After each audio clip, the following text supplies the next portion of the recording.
मैंने पूरे देश में भ्रमण करके, जब ये जगह जगह पर रोहिंग्या बांग्लादेशियों का आतंक हुआ, बॉम्बे से तमाम जगह बड़ी बड़ी घटनाएं हुई, तो मैंने जांच किया, उसमें पाया कि सब बांग्लादेशी हैं।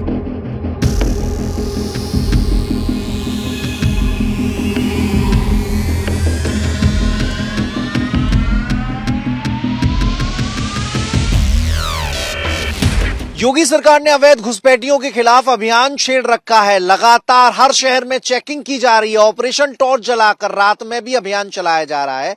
क्या शहरों में बांग्लादेशी और रोहिंग्या अवैध रूप से रह रहे हैं, ये जानने की समझने की कोशिश लखनऊ के कृष्णानगर इलाके से, जहां पर बस्ती में अभी 2 दिन पहले तक बड़ी संख्या में यहां पर लोग रह रहे थे, लेकिन आज जब टाइम्स नाउ नवभारत की टीम यहां पहुंची है तो पूरा सन्नाटा पसरा हुआ है।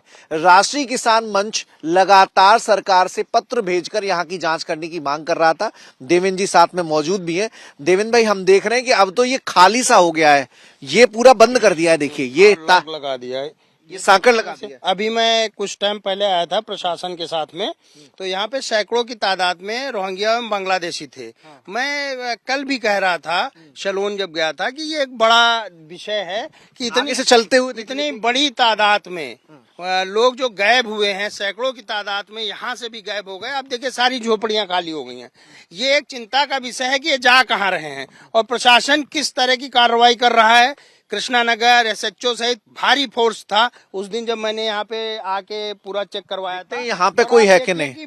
बड़ी तादाद में लोग थे, कोई नहीं है, सारे ये तो पूरा खाली करके भाग गए हैं। देखिए, पूरा खाली है। ये देख लेते हैं बस्ती में। देवेंद्र जी आ जाइए साथ में। देखिए, ये जो पूरा बिल्ली और जानवर दिख रहे हैं यहाँ पर, और कोई है ही नहीं इस पूरी बस्ती में। ये तो सब छोड़ के चले गए। यहाँ पे सैकड़ों की तादाद में लोग थे। उनके आधार कार्ड कृष्णानगर पुलिस को हमने सौंपे थे। पुलिस प्रशासन पूरा था।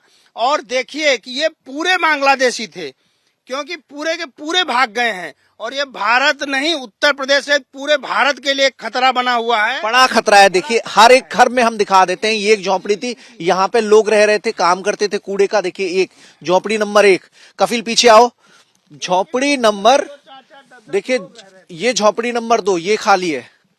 देखिए, यहां से पूरा जो उजाड़ दिया गया है, सामान भी ले गए। ये झोपड़ी नंबर 2, ये तीसरी झोपड़ी नंबर 3। देखिए, पूरा यहाँ पर कोई आपको सामान नजर नहीं आएगा, सारे लोग ले गए। यहाँ पर जो है पढ़ाई करवाते थे, वो बच्चों को बैठा के, छोटे बच्चों को वो कुछ पढ़ाते थे जो मुस्लिमों का होता है। ये देखो चटाई बिछी हुई, इसी पे वो पढ़ाते थे। मदरसा टाइप का चलाते थे अंदर। इसमें मदरसा बना रखा था। पूरी टीम आई और उसके बाद ये आप सोचिए कि भारत के लिए कितना बड़ा, उत्तर प्रदेश के लिए, योगी आदित्यनाथ जी के लिए भी खतरे की बात है कि हजारों की तादाद में रोहिंग्या बांग्लादेशी जा कहाँ रहे हैं, ये एक विषय है। और उस दिन ही मैंने पुलिस प्रशासन से कहा था कि इनको तत्काल रुकवाया जाए, इनको पकड़ा जाए। पकड़ाना बहुत जरूरी है। देखिए, तस्वीर दिखाना कि यहाँ से पूरा एक एक झोपड़ी बंद है, कोई इन झोपड़ियों में अब नजर नहीं आ रहा। देखिए, ये झोपड़ी बंद है, ये झोपड़ी बंद करके लापता हो गए हैं। ये बिल्कुल पैक कर दिया है यहाँ पर। ये सारी झोपड़ियां बंद करके, देखिए बड़ी तादाद में लोग, यहाँ पर कोई आपको नजर नहीं आएगा। ये झोपड़ी थी।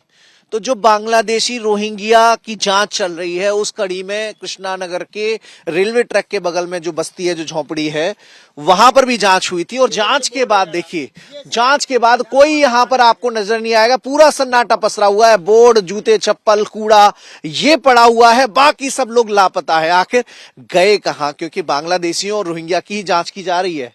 और अब यहाँ पर कोई एक सिंगल आदमी यहां पर मौजूद नहीं है। अभी 2 दिन पहले ही पुलिस की जांच हुई थी, उसके बाद पूरी बस्ती खाली कर दी गई है।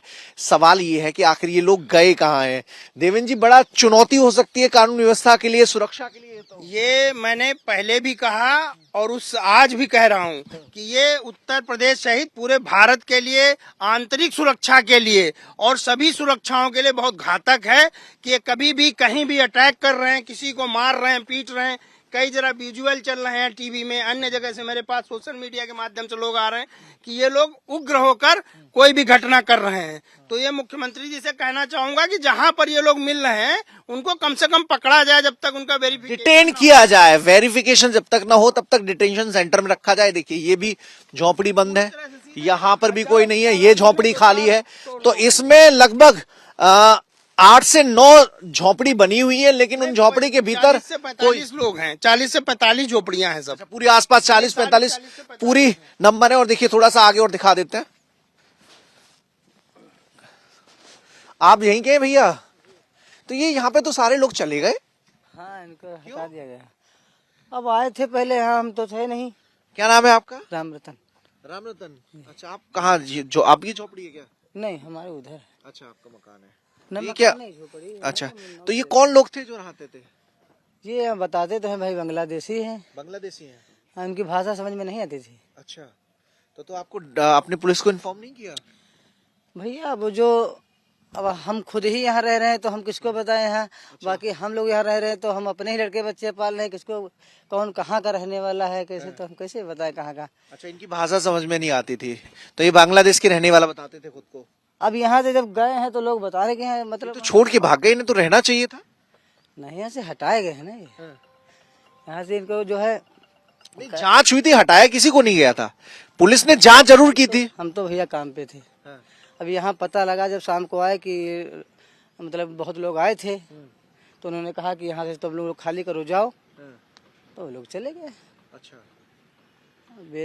अब इसके बारे में बाकी तो हमको पता आप नहीं थे, लेकिन अब पुलिस ने सिर्फ जांच करने आए थे, पुलिस के कर्मी, और उन्होंने आधार और जो नागरिकता संबंधी दस्तावेज है वो सबकी जांच चल रही है। तो इन्हें तो देने चाहिए थे और ये भाग गए सारे लोग। अब भैया इसके विषय में और ऐसा बांग्लादेशी और उस साइड है क्या आपकी तरफ? यही इतनी जहाँ तुम रह रहे हो उस साइड भी तो कुछ लोग हैं। नहीं, हम इसी में रहते, पीछे हमारे। पीछे रहते थे तो वहाँ पे कुछ और है। हाँ। लेकिन और लोग भी तो रह रहे हैं ना, कि चले गए सब? नहीं, उधर कोई नहीं है, उधर सिर्फ उन्नाव के ही रहने वाले टोटल है। उन्नाव के वो लोग हैं। और इधर देखिए ये जो बस्ती है ये भी खाली है, यहाँ पर भी आपको कोई नजर नहीं आएगा। बाल्टी रखी रहेंगी, लकड़ियां रखी हैं, कपड़े छोड़ के भाग गए। देखिए कपड़े भी रखे हुए हैं, ये छोड़कर भाग गए। काहे का डर था, ये बड़ा सवाल है कि डर के चलते ये लोग भाग गए हैं, क्योंकि सरकार जांच करवा रही है, पुलिसकर्मी घर घर जाकर जांच कर रहे हैं, जहां जहां झुग्गी झोपड़ी बस्ती है वहां जांच की जा रही है। और उसी जांच के चलते भयभीत होकर, जिनके पास ऐसे दस्तावेज नहीं है, जो बांग्लादेश या रोहिंग्या के हो सकते हैं, उन लोगों को डर ज्यादा लग रहा है, जिसके चलते वो यहां से नदारद हो गए हैं। लेकिन ऐसे नदारद लोग भी देश की सुरक्षा के लिए बड़ा खतरा है। इनकी भी जांच करके जो डिटेंशन सेंटर बनाए जाने का आदेश गृह मिनिस्ट्री के आदेश के बाद राज्य सरकार ने दिया था, उस पर भी ध्यान देते हुए ऐसे लोगों को वहां रखकर वापस उनके देश